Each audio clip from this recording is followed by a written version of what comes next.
presentamos Tiempo de Dios con el pastor Ezequiel Molina Hijo. Una palabra de fe que puede transformar. Capítulo 13. Bueno, vamos a leer desde el verso 1 para no dejarlo así huérfano ese verso, ¿verdad?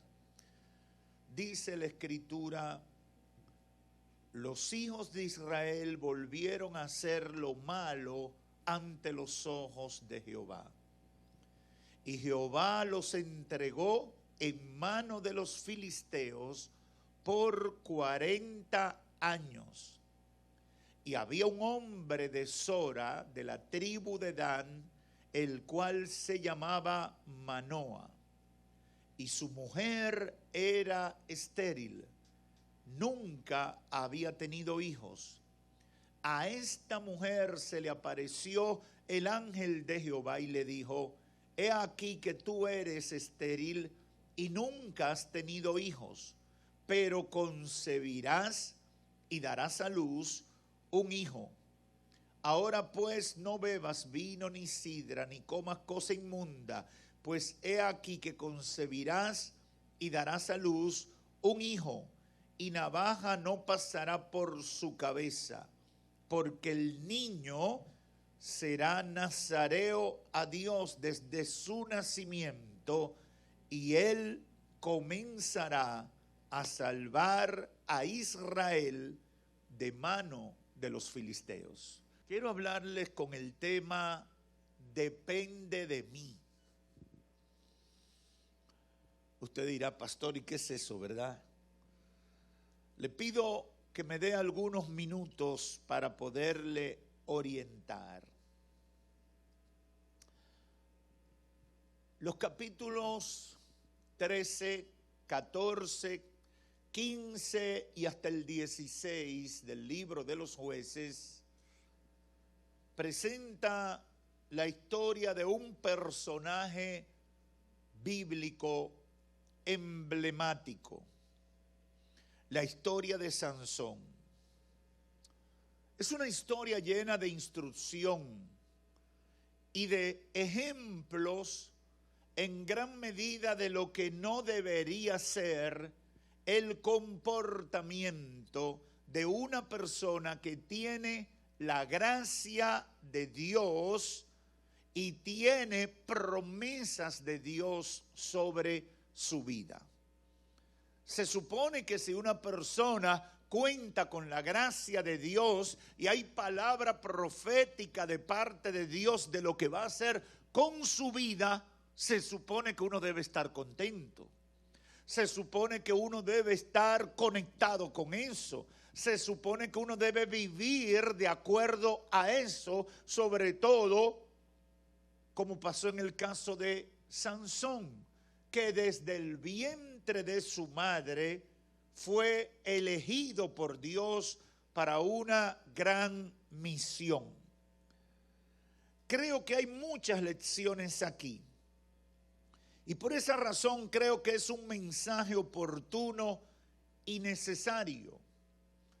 Porque a través de la vida de Sansón recibimos lecciones que nos ayudan a caminar dentro del propósito de Dios, y si no estamos caminando, a tratar de conectarnos con ese propósito.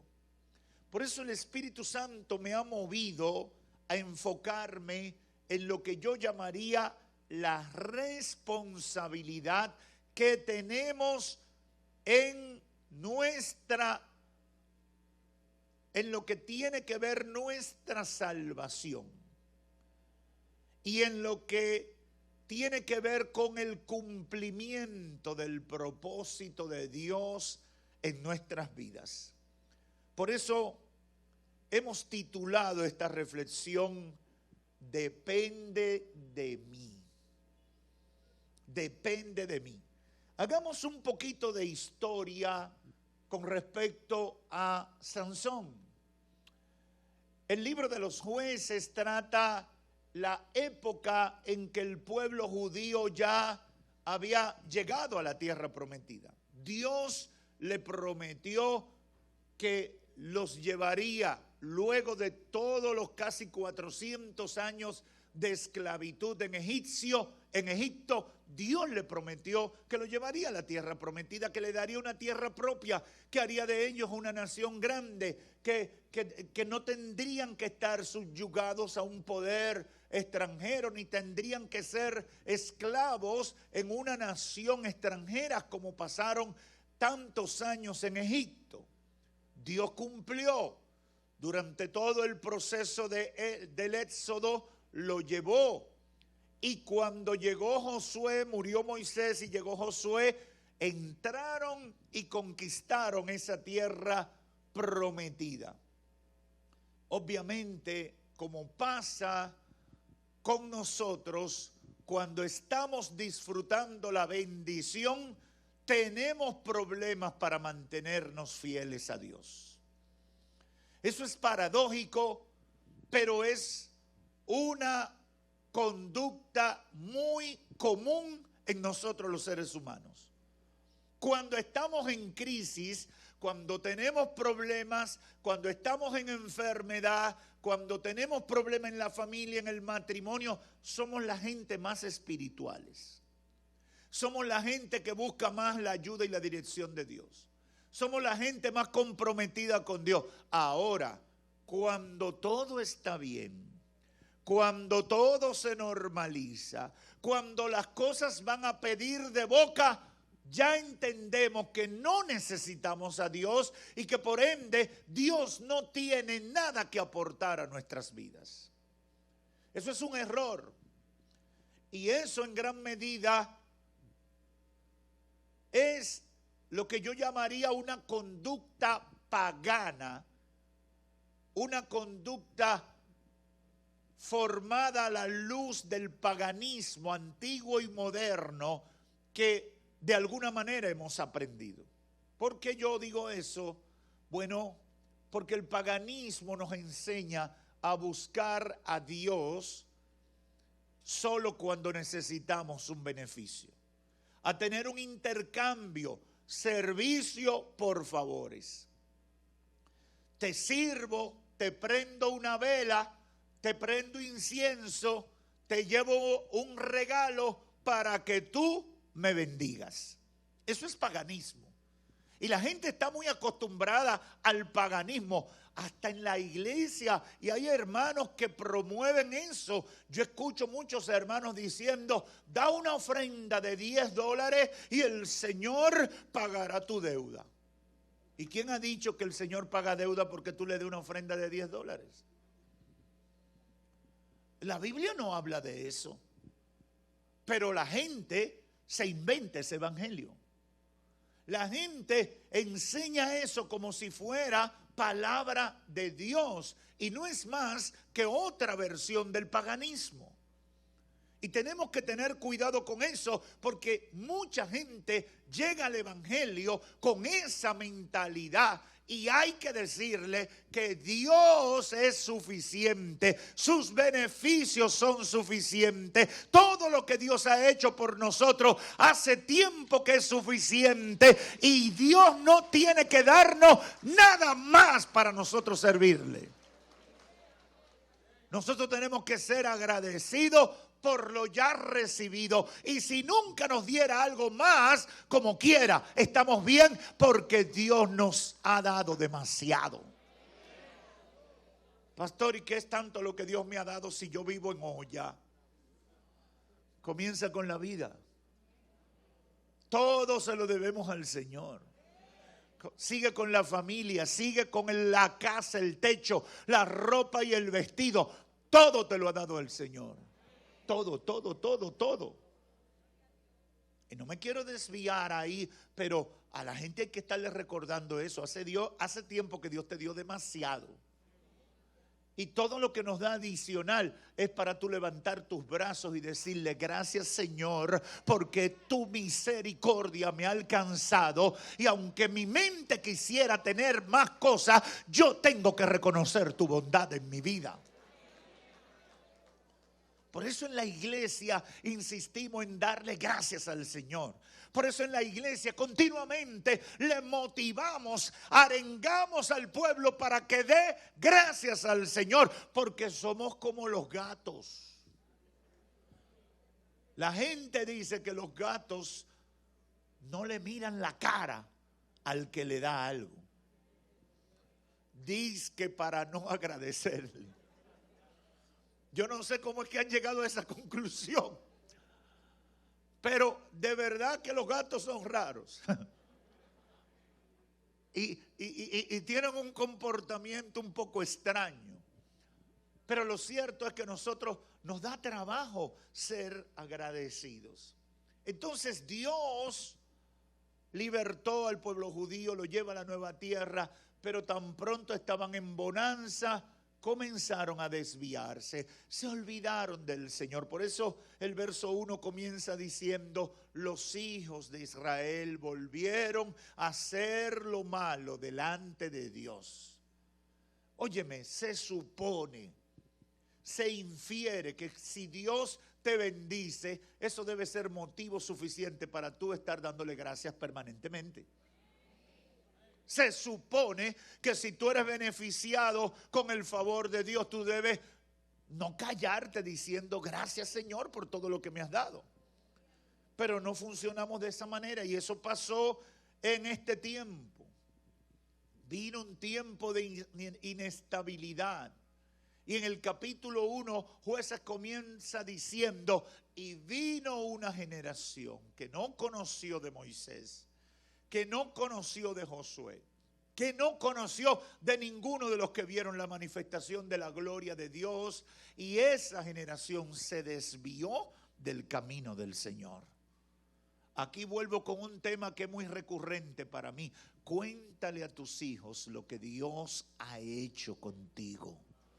Cuéntale a tus hijos por qué tienes la vida que tienes. Dile lo que Dios ha hecho para bendecirte. Dile lo que Dios ha hecho en tu vida para que ellos sepan que si tienen casa, comida y vestido es porque Dios ha obrado en favor de tu vida y de toda la familia. Yo tengo una manera muy gráfica de decirle a mis hijos cómo fue que Dios, todo lo bueno que Dios ha hecho en nuestra vida. Yo le digo con qué yo jugaba antes, cuando yo era niño. Un día yo le conté a mis hijos que nosotros hacíamos una ruedita con manguera y un gancho de ropa. ¿Alguien aquí se recuerda de ese juego? Aquí hay mucha gente de 50 o más. Nosotros jugábamos con un pedazo de manguera, la conectábamos y con un gancho de ropa hacíamos un guía. Íbamos ahí, chu. Pero nos divertíamos y hacíamos grandes exhibiciones acrobáticas, saltábamos, una cosa impresionante. A veces lo hacíamos con goma de carro y le echábamos jabón como lubricante.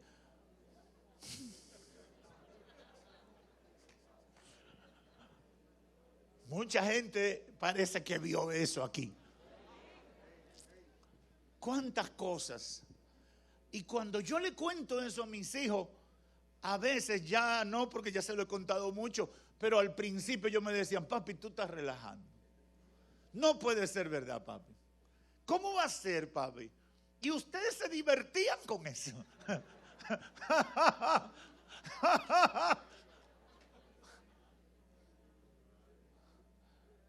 Porque ellos no pueden entender ese mundo de limitaciones, ese mundo de escasez. Lo mismo debía pasarle a los descendientes del pueblo judío. Tenían que contarle a sus hijos: vivimos 40 años en el desierto, vivimos 400 años de esclavitud en Egipto, y en todo ese tiempo Dios nos sostuvo hasta cumplir su palabra y traernos a nuestra propia tierra. ¡Aleluya! Para que no pasara lo que pasó. Por eso, en Éxodo el Señor le dice: cuéntale a tus hijos. En Deuteronomio se lo recuerda: cuéntale a tus hijos. ¿Por qué quería Dios que no se le olvidara? Pero se le olvidaba. se olvidaban de su responsabilidad. Hermano, por favor, haz el compromiso de contarle a tus hijos lo bueno que ha sido Dios contigo. De contarle a tus hijos que lo que tienen hoy es porque Dios en su misericordia lo ha provisto, comenzando con la vida misma. Aleluya. Y vino esta generación, y no me quiero extender, pero en medio de sus crisis, Dios otra vez comenzó a intervenir en favor, porque a los judíos le pasaba y le pasa como nos pasa a nosotros. Metemos la pata, tomamos malas decisiones, cometemos errores y después vamos llorando delante del Señor. ¡Ay, Señor! ¡Ayúdame! ¡Ay, Señor! Un hermano una vez me dice: pastor, dije una mentira tan grande que ahora el problema que tengo es terrible. ¿Qué yo puedo hacer para que el Señor me evite el problema que me viene? Qué chévere. ¿Usted entendió lo que estoy diciendo? Óyeme, dice una mentira que sabe que es grande, que sabe que es terrible, y viene buscando que yo le dé una solución para evitar las consecuencias de la mentira. Porque esa es la conducta humana. Así funcionamos. Yo le dije a esa persona: mira, prepárate para el golpe. Lo único que puedo hacer por ti es orarle al Señor para que el golpe no te mate. Para que en medio de las consecuencias producto de tu error, tú puedas aprender a depender de Dios.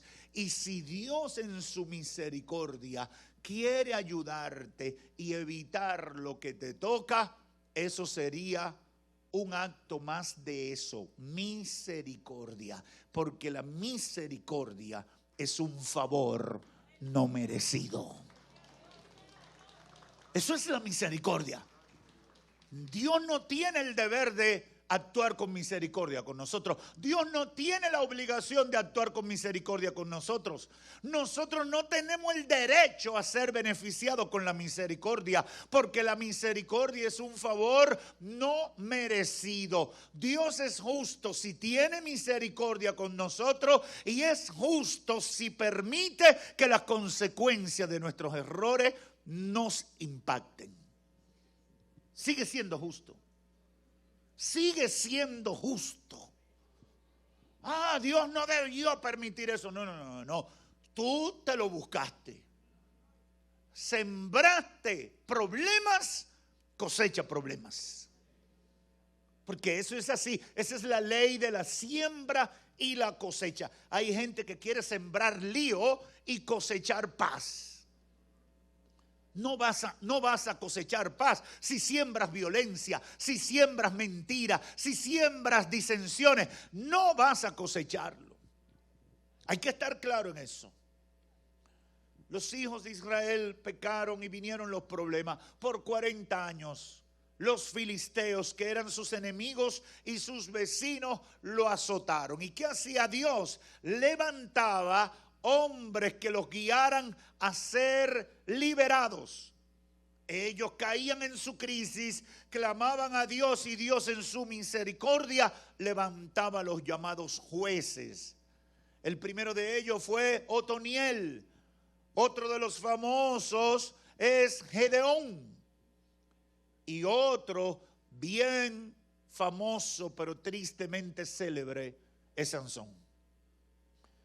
¿Y qué quiero resaltar? Hay mucho que decir de la vida de Sansón, pero yo me quiero concentrar en la responsabilidad que hay en cada uno de nosotros frente al plan maravilloso que Dios tiene para nuestras vidas. La Biblia detalla en ese capítulo 13 cómo fue la concepción y el nacimiento de Sansón. Su mamá era estéril, el ángel de Jehová se le aparece a su madre y le dice: se terminó tu esterilidad. Óigame, qué cosa más maravillosa. Y si usted no lo ha leído, yo le invito a que lo lea en su casa. La esposa va donde el esposo Manoa y le dice: mira, el ángel de Jehová se me apareció y me dijo que vamos a tener un hijo. Y Manoa le dijo: si se te aparece otra vez, dile que se nos aparezca a los dos. Y el ángel de Jehová se le aparece a los dos después. Aleluya. Y le dice: se terminó la esterilidad. Dios los bendice con un hijo, y no cualquier hijo, uno que salvará a su pueblo de la crisis que le han sometido los filisteos. Eso es maravilloso. No es solamente que Dios le estaba dando hijo, es que le estaba dando un hijo de verdad, verdaderamente especial, un instrumento de Dios. Y le dice: Él salvará a Israel. Qué maravilloso que Dios muestre su misericordia y nos escoja a nosotros para ser parte de ese proyecto. Ese es el trasfondo de Sansón. Óigame, debió ser lo máximo. Es escogido. Es un proyecto de Dios. Es una bendición que cancela el tiempo de sequía y de esterilidad en la vida de sus padres. Es uno que viene de parte de Dios para quitar la afrenta. Qué niño más deseado, qué niño más bienvenido, qué propósito más maravilloso. Y Dios no se queda con la palabra, sino que da instrucciones específicas. Será nazareo. ¿Qué significaba será nazareo? Que no debía contaminarse ni con vino, ni con sidra. Se iba a dejar como señal del pacto el pelo sin cortar. Todo un proyecto de bendición. Todo un plan maravilloso de lo que Dios quería hacer. Todo una obra maravillosa de lo que Dios había dispuesto para la vida de ese muchacho y de su familia. Ahora bien, cuando usted analiza la vida de Sansón, usted dice: ¿y dónde tenía la cabeza? Cuando usted, y yo le sugiero que lo lea con ese sentido crítico, los capítulos 13, 14, 15 y parte del 16 del libro de Jueces, que está toda la historia de él. Comienza que le gustaba romper las reglas, ir en contra. Para los judíos era fundamental casarse con una judía. Dios se lo había dicho y era una de las condiciones de entrar en la tierra prometida. No se liguen con los pueblos que encuentren ahí. Para que la gente de hoy entienda que Dios tiene razones para muchas de esas normas que confirma el mismo Nuevo Testamento, y que a veces nosotros queremos brincar la tablita y no seguir las instrucciones de Dios. ¿Y qué hizo Sansón? La primera que le gustó fue una que no debía gustarle. Y cuando se lo dice a sus padres, cumpliendo con la costumbre de contar con el beneplácito de los padres, y ellos le dicen: tú sabes que eso no se puede. ¿Y cuál fue la respuesta? Que yo muchas veces le hago referencia a los solteros y hasta los mismos casados también. La respuesta de Sansón fue: es que me gusta. Es que estoy aficiado de esa mujer. Hay gente que cree que el gusto lo santifica todo.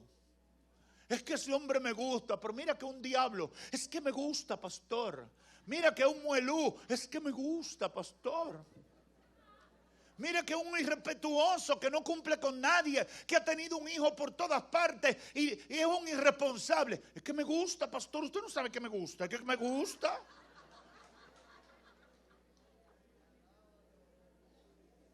Yo he conocido casos de mujeres que echan a perder su matrimonio y de hombres que echan a perder sus matrimonios porque de repente se encontraron un compañero de trabajo, una compañera de trabajo y toda su vida estaba estable, todo marchaba bien, pero de repente es que me gusta, es que yo no puedo vivir sin esa persona, me falta el aire si yo no lo veo o no la veo, si yo no rompo esta familia y hago otra y me voy por el mundo, porque el amor nadie lo puede controlar. Mentira del diablo, que amor ni amor, esa es la obra del diablo para arruinar tu vida.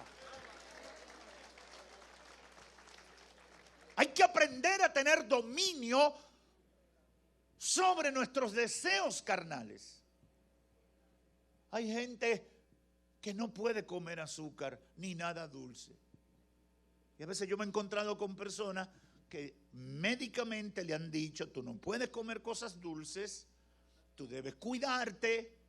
Y cuando tú lo ves con un turrón de dulce, tú le preguntas: pero ¿y qué te pasa? Tú no sabes que eso te hace daño. Es que me gusta.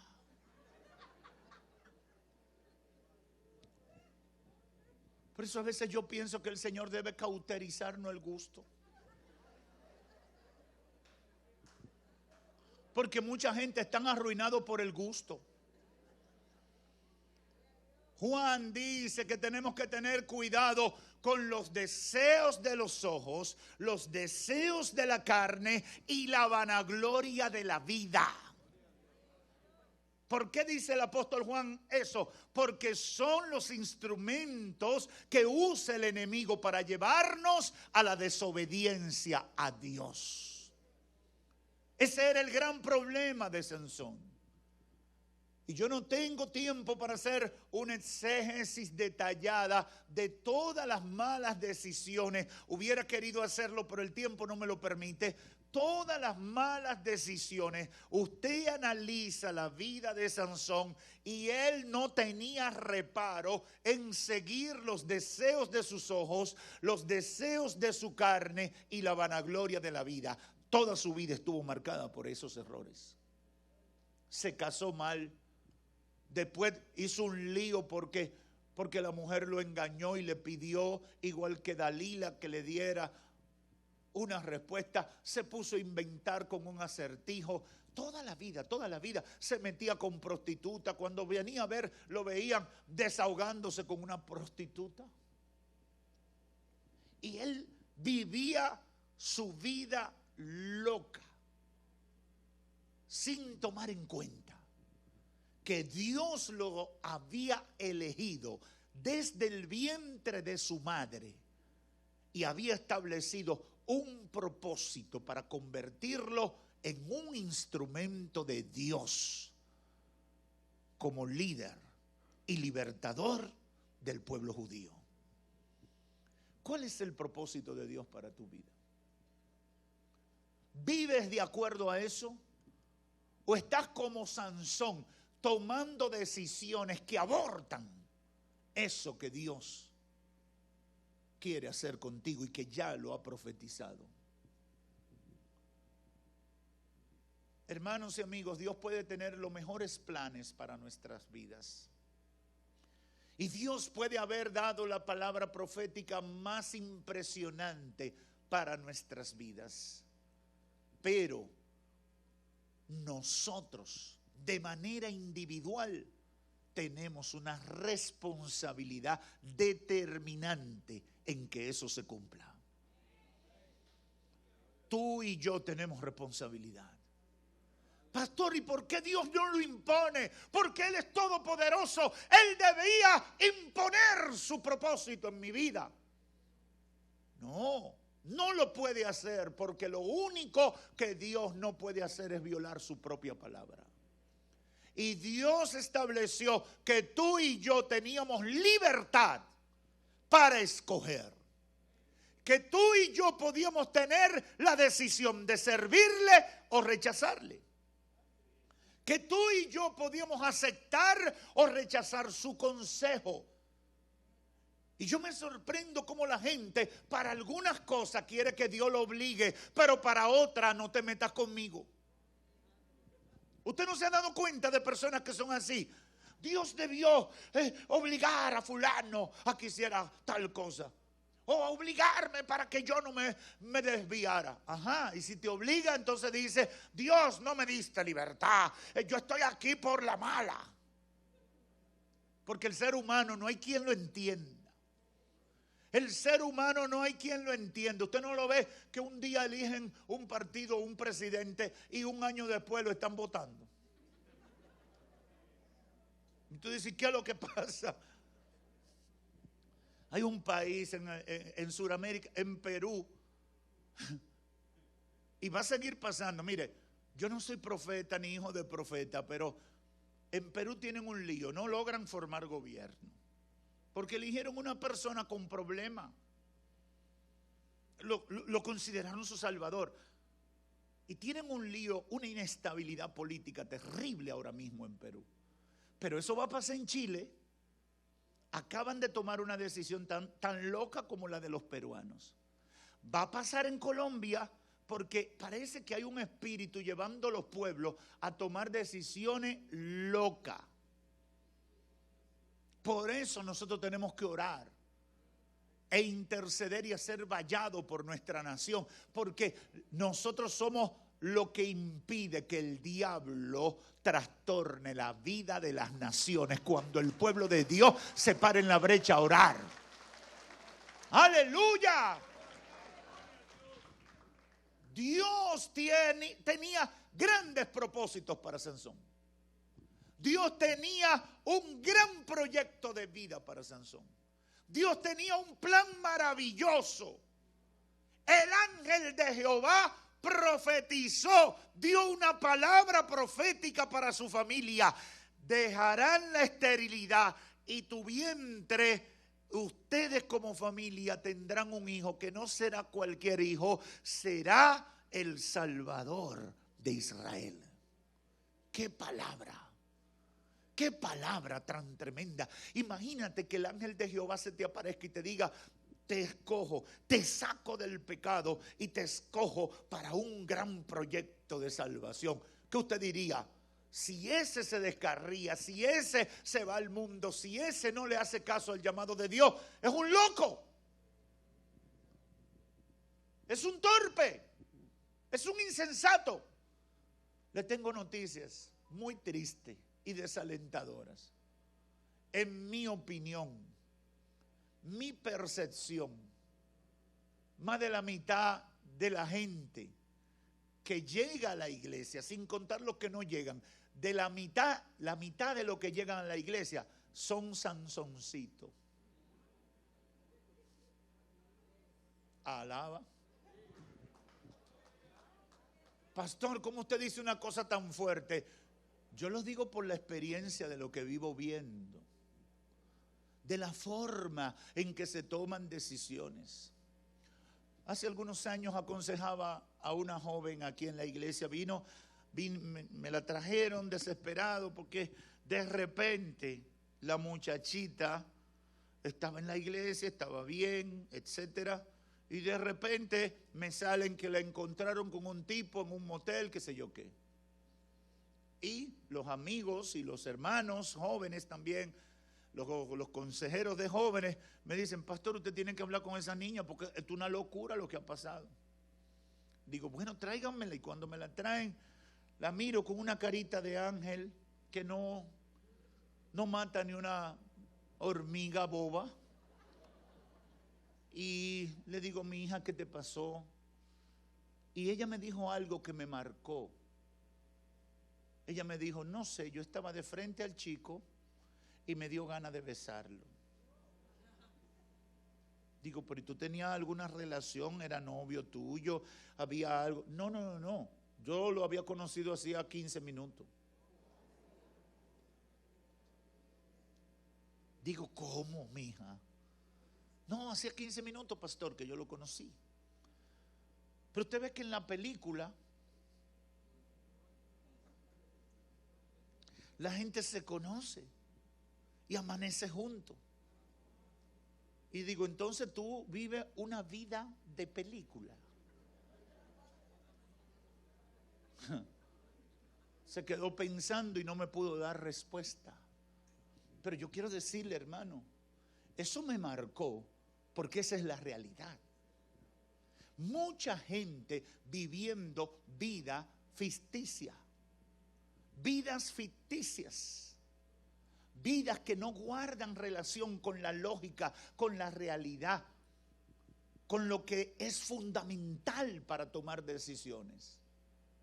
Hay gente, y el diablo se ha inventado una cantidad de filosofías que la gente la ha asumido como verdades. Ay, el amor es loco. No, el amor no es loco. Loco eres tú. Pero el amor no. Sí, porque se han inventado eso. Ay, pero pastor, es que yo lo quiero a los dos. Quiero a las dos. Yo quiero a mi mujer y quiero a mi novia. Ajá. Ah, qué lindo, ¿verdad? Es que tú lo quieres a los dos. Pastor, es que me llegó un impulso. Una vez alguien me dijo, es que la soledad, pastor, ¿usted por qué no ha vivido la soledad? Digo, si tú quieres juntarte con gente, vete por donde tu mamá, tu papá, tus hermanos, y así deja de estar solo. No, usted sabe la soledad. Pero hay que luchar, hermano, porque nos reímos, porque parecen cosas bobas, intrascendentes, que no deberían ser, pero son las batallas que permanentemente la gente está teniendo en su vida, y la gente está más inclinada a vivir vidas conforme a la trama de una película y no conforme al proyecto maravilloso que Dios ha determinado para ellos. Lo que he venido a decirte de parte de Dios es que el éxito o el fracaso en tu vida depende de ti. Dios ha provisto lo necesario. Dios ha dado la palabra. Dios te ha dado el conocimiento. Dios te ha permitido escuchar de Él. Pero quiere que tú hagas la parte que a ti te toca. Depende de mí. Depende de mí servirle a Dios. Depende de mí determinar que mi vida espiritual es determinante. Depende de mí querer alcanzar la victoria en Cristo Jesús. Depende de mí que yo quiera llegar al cielo. ¿Por qué, pastor? Porque ya Dios en su providencia divina ha hecho lo que hace falta. Toda la palabra profética positiva estaba sobre la vida de Sansón. Toda la escogencia. ¿Qué más tenía que hacer Dios para que Sansón entendiera que era un hombre de propósitos en Dios? ¿Qué más?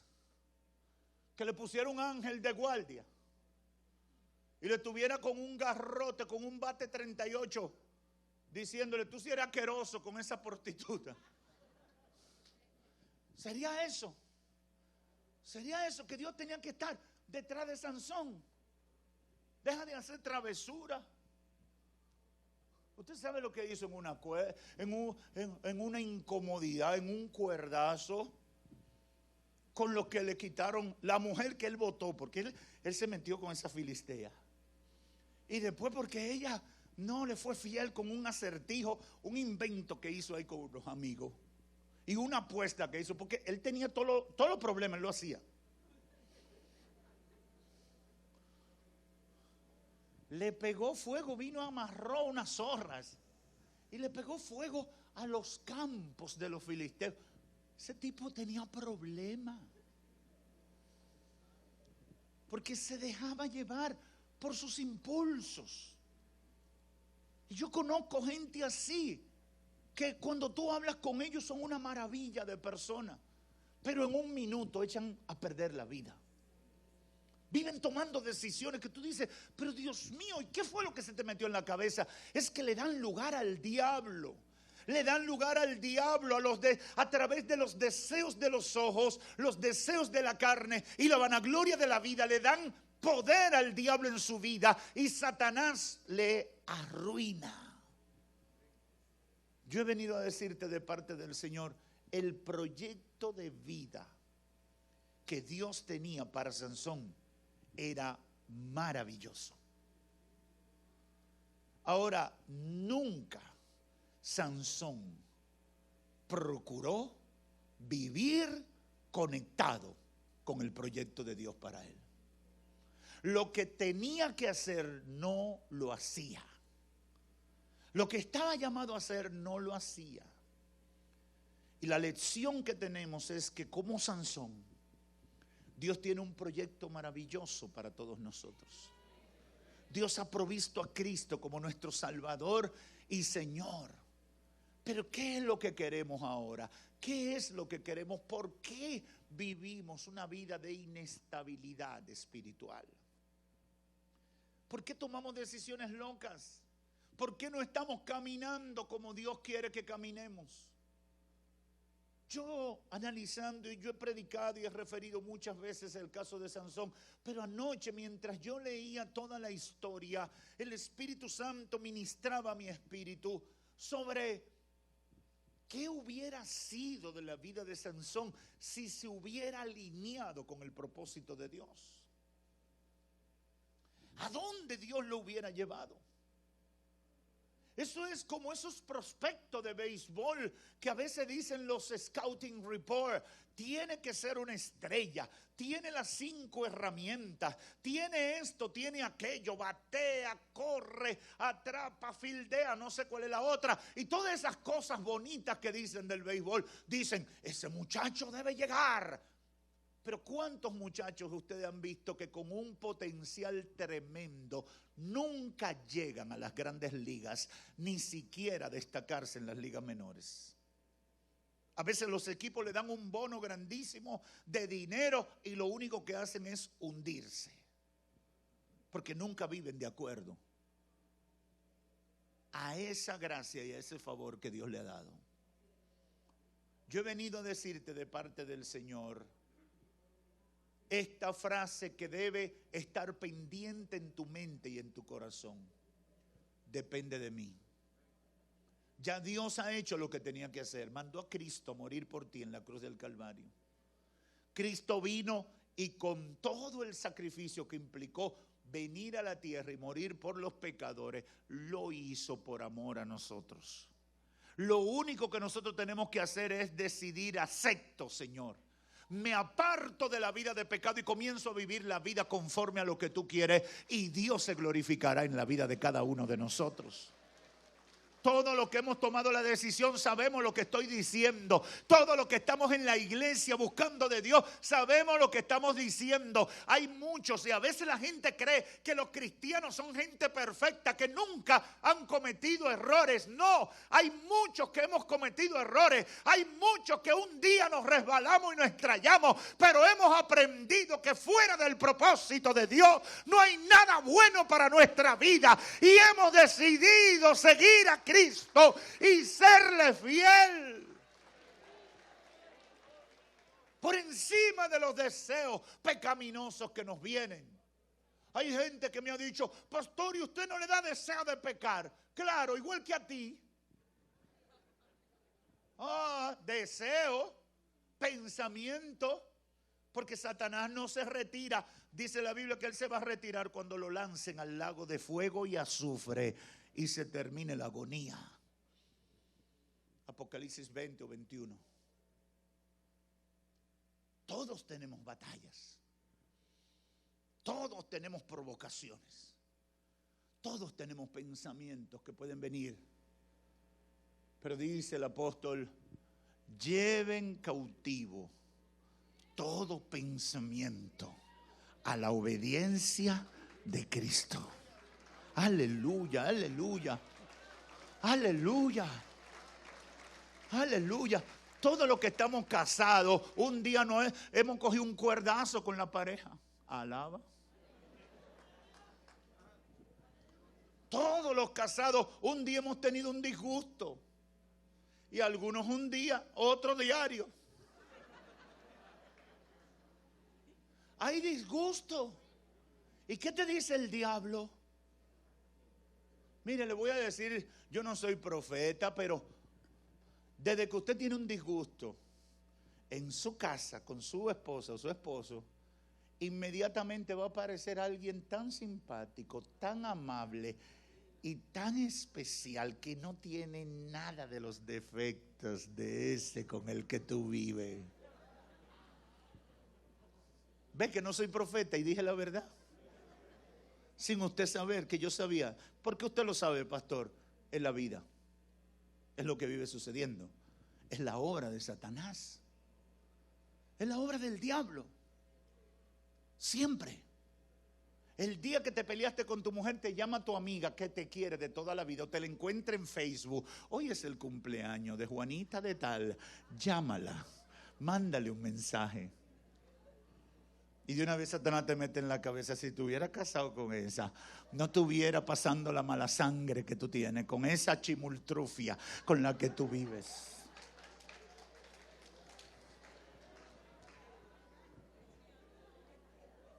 Todos tenemos batallas. Siempre tendremos batallas. Siempre, mientras estemos en este cuerpo de muerte, tendremos batallas. Tendremos pensamientos contrarios. El sistema nos provoca. El sistema nos vive ofreciendo pecado. Es una batalla. Ahora, ¿cómo podemos vencer? Cuando decidimos en nuestro corazón hacer la voluntad de Dios. Y cuando tomamos esa decisión en serio, el Espíritu Santo viene en nuestro auxilio para darle fuerza al que no tiene, para que al final pueda salir victorioso. Así funciona esto. Cuando yo me comprometo a hacer lo que debo hacer, cuando yo salgo huyéndole a la tentación con tal de agradar a Dios.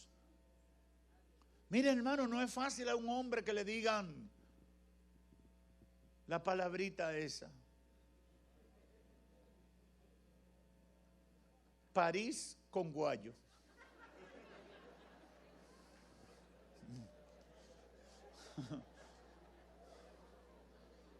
Y tú no le vas a hacer nada. Y tú no vas a reaccionar. Y lo peor se pone cuando te digan: cuidado si tú eres del otro lado. Ahí es que el diablo te dice: demuéstrale que tú eres un hombre. Pero tú lo único que estás haciendo es tratando de hacer la voluntad de Dios, serle fiel a tu esposa. Ahora, cuando tú tienes que sacrificarte y sufrir hasta vergüenza por ser fiel al pacto del matrimonio, tú vas a enfrentar el ataque del mundo. Vas a tener que rechazar quizás el deseo carnal que se te presentó en esa circunstancia. Ahora, ahí viene, cuando tú estás decidido a hacer la voluntad de Dios, viene el Espíritu Santo en tu ayuda. Y te da una fuerza que después tú te preguntas: ¿y fui yo que actué de esa manera? No fuiste tú, fue con la ayuda del Espíritu Santo que lo pudiste hacer. Porque para eso Dios lo ha dejado en esta tierra.